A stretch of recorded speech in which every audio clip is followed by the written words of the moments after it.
prieš pradedant tepti, kadangi oda yra išberta, mes padezinfekuojam. Ligonis išeina iš vonios 15 minučių pabuvęs vonioj arba dezinfektantais. Dabar gali biškai patarštėti.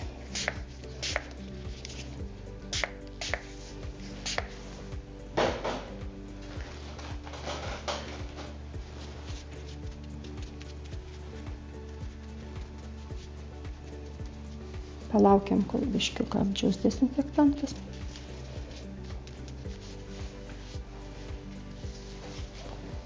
Tada tepam emolientą. Pirmą tarp rankų pašildo. Ir tada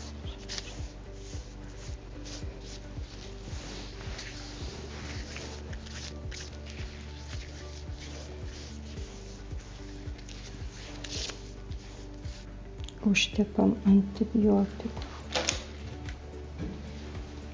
kurį ir nukastimai bėrimai patepam antibiotikų.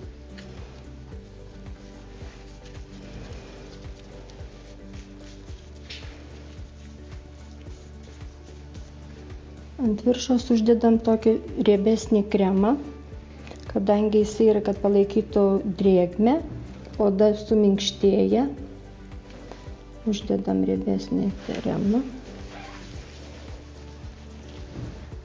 Irgi taip pat.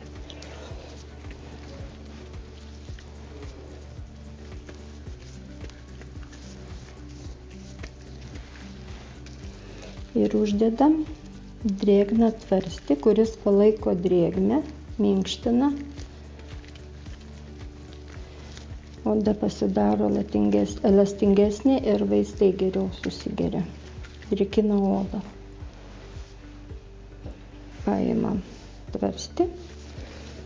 Yra tubulinis tvarstis, kuris mes galim pasimatuoti pagal ilgį. Nukerpam kai. Ir iškerpam tiesiog ten, kur yra toj vietoj maždaug nykštis.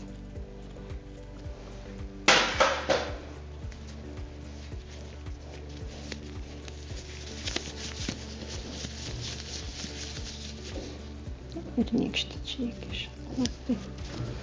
Ir tada žmogui yra geriau, neleidžia kasytis, daugiau palaiko drėgmę.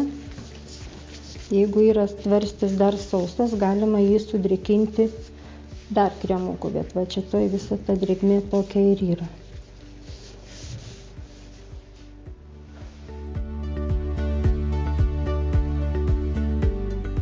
Tvarstį galima laikyti kelias valandas, nuimant vėl sudrėkinti iš naujo, arba galima ir naktį ir miegoti su juom, nes jisai palaiko drėgmę. Jo esmė yra, kad jis turi būti visada drėgnas, kad nedžiovintų odos. Jeigu tvarstis išsausėja, galima nuimti, patepti emolientu arba tiesiog su terminiu vandenėliu padrėkinti. Taip pat tinka ir vaikam drėgni tvarsčiai, nes nesikaso vaikai, elastingumas suminkština odą, bet vaikam tinka labai nuo naujagimio. Drėgni tvarsčiai yra naudojami 4-5 dienas iš eilės tepant. Jie yra daugkartinio naudojimo, galima išplauti ir vėl tą patį pakartoti.